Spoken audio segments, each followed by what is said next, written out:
Alrighty, welcome back. In our first video, we learned how to organize all of our files, and our last video, we learned how to work in Movie Captioner. And now I'm going to show you how you're going to take those captions and you're going to link it with the video, and then I'll also show you how to export. So what you need to do is you're going to need to open Premiere. We're going to switch programs. Again, if you don't see it on your dock, you can either go to your applications or you come up here to search for it. Premiere. And we want Adobe Premiere Pro. That is what we want. So we're going to select that, double click. And if you're working on a Windows, you can search for the program that you want. Your search bar is going to be down in the corner here with the start menu. So you select that and you should see a place where you can search. Again, type in Premiere and it should come up. This is a big program. This is a movie editor primarily. So when we get it opened up, you're going to see a lot of different options. So don't be overwhelmed. I will try to show you just the ones you need for captioning. Alright, so when you first open it up, you've got a welcome screen, and this will show you all of your recent videos. So it shows you what I've been working on for my human anatomy class. But we want a new project, because I'm going to show you how to do that. So you want to collect new project, and it's going to first decide, first it's going to ask you where you want to save it. So you're going to hit Browse, and you only need to make one Premiere program for your entire class. So, for example, even though I've got 23 videos here, I only have one that I can edit. The other one is a backup for my first computer. So, but you don't need to make one per video. You don't need to save it in these folders. So here is my sample that I made, my demo. So I'm just going to save it in here in the broad folder, because you can see here for my anatomy class, I have one saved, and then I have my separate folder. So we're going to do the same thing. You can organize it how you want, but again, you want everything to be together. And since this project is going to be for all of your videos, you're not going to have a separate Premiere program for each video. You want it somewhere that's more or less universal. We're going to name it. I'm going to name this one Demo 1. Oops, 1. And then these should all be set up the way you want them. Leave them at the default settings.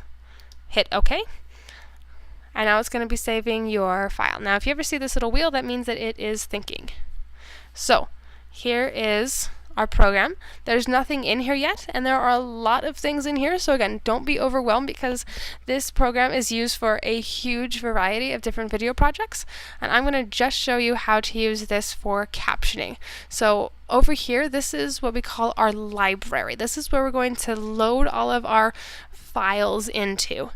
To import files in here, you have two options. You can either do a right click and hit import, or if you do a double click, it will do the same thing.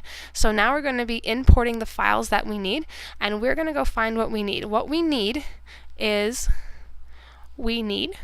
our raw welcome video, and then we need that SCC file that we exported from Movie Captioner. So this is going to have our captions. So this is our raw video, this is our captions, and we're going to link those together. So we select both of those. Again, I hit Shift to select both of those, and you hit Import, and it will import those files. And depending how big it is, it might take a little bit to import. So we have our two files here, and we want to be sure that our Premiere project is also well organized so it's easy to find things. So I'm going to create a new bin. That's what they call them in Premiere. It's like a folder. So you do a right click and you hit New Bin, and then I'm going to name this one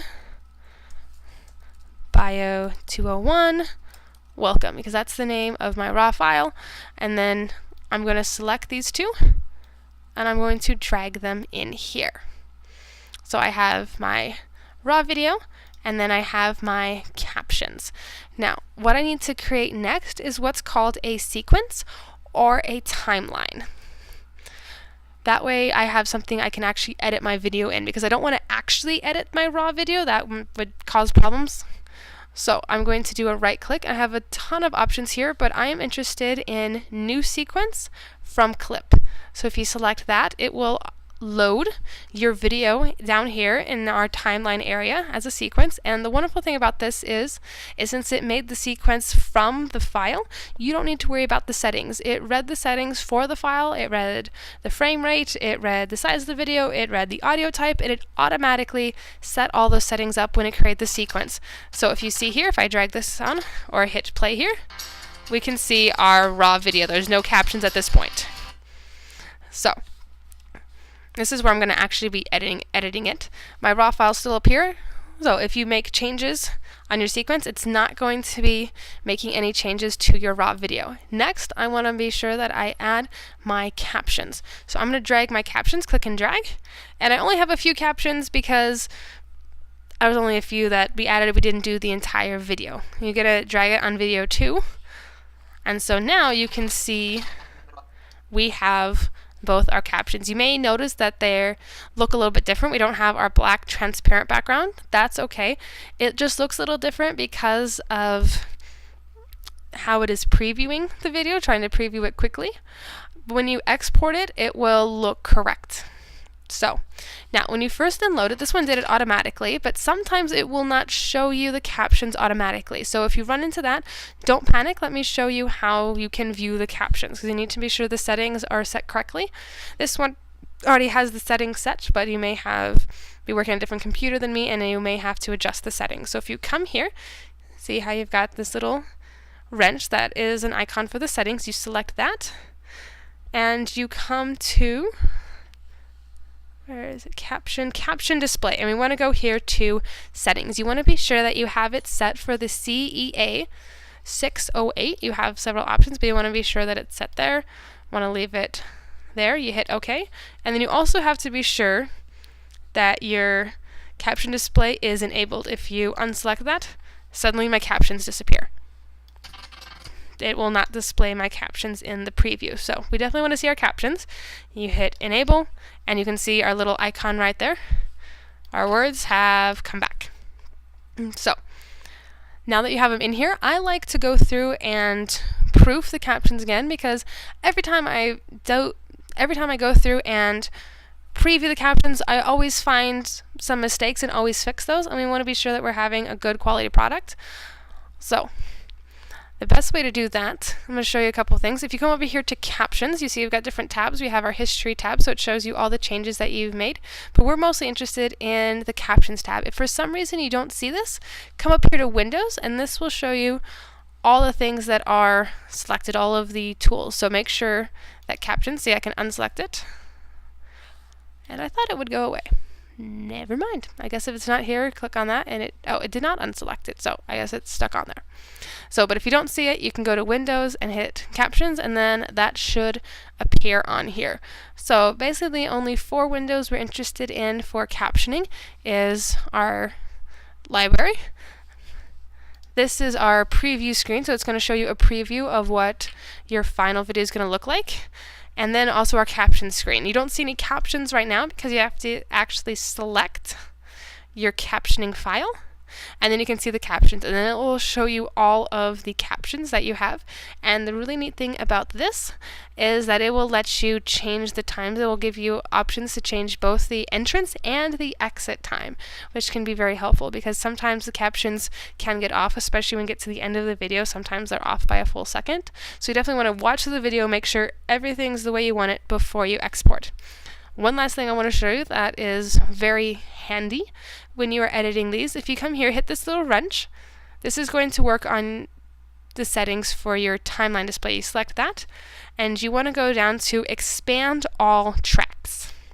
You select that, and now you can actually see the captions and where they lay out on your video. If you need to zoom in, you've got this little bar down here. You click on it and you pull it, and it will zoom you in. So you can see exactly when this caption ends and this one begins. So I'm going to turn the volume back up. Let's say I want to move this caption. So we got the music, and then the welcome comes a little bit too early. I don't like that. I want to fix that. I'm going to wait till he says welcome. I'm going to drag this forward slowly. So I hear him starting to say welcome. So let's say I want to move that caption. I'm going to drag that caption down there. So that way it actually comes in exactly when he says welcome. Again, I want to save. I save all the time.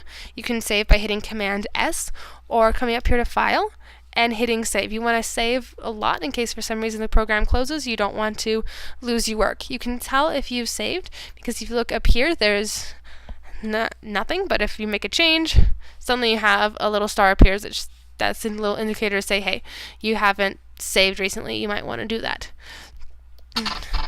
So I've moved it, and now I've got a problem. I moved it down, and suddenly my music doesn't show up. Or I can adjust when my music comes in. I can hit 0.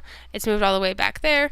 Let's say I want it to come in right here, or come in at 1 minute. Or not 20 minutes, that would be a lot. 2 seconds. I mean seconds, not minutes. So you can move it around. So it really gives you a lot of different options to move the captions around. And with the tracks expanded, you can actually see what they are doing. Another helpful tool, we'll talk about this a little bit later too, is the cut tool. Right now I am selected. Here's different tools that you can use. I am on the select tool. That is the default one. You're going to be using that one a lot. It works like a mouse. You click, it selects. Another tool you might want to use is the cut tool or the razor tool. You hit C, not a command, just hit C or select that, and suddenly you've got the cut tool. So you can cut a caption there, you can drag it down, so we've got a caption here, oh, it disappears, and it comes back here. So those are some tools that you can use for when you're proofreading. If you need to make a caption a little bit shorter, a little bit longer, you can either change the time in here, or you can use the cut tool and cut, and then move things around as you need to. So, and then you hit V or select here, and you've got the select tool, and you can make your changes. So, again, make sure that you import all of your files in here. You're going to create a new sequence. Your sequence will appear down here. You're going to drag your captions into the sequence. Make sure that you're able to view them. If they're not appearing, come over here and make sure that your captions are enabled, and also make sure that they are set on the correct settings. Again, preview your captions because this is the final draft. So whatever is on here, when you export it, that's how it's going to be. If you need to make any adjustments to your captions, you can edit them over here. You can change the times. You can also change the words. So you can change what you want. That's the wrong two. You can add words here, and you can see they are automatically appearing up here. So if you're find a typo, find a mistake, maybe you misheard something, and then the second time around you realize, oh, he actually said such and such, you can make those changes. Again, every time I go through and proofread, I always find several mistakes. That just happens, especially when you're working on huge videos. There's bound to be a few mistakes, and we want to catch as many of those as possible. If you need to make changes, time you can use this, or you can also use your razor tool. You can cut. You can also cut between captions. You can zoom in really, really close. And when you zoom in, it will zoom in on wherever your indicator is. So you can actually cut between captions and then move the captions around if you so desire, depending on your situation. And then our next video, I'm going to show you how you can export in the right format, so that way the students can toggle on or off their captions. So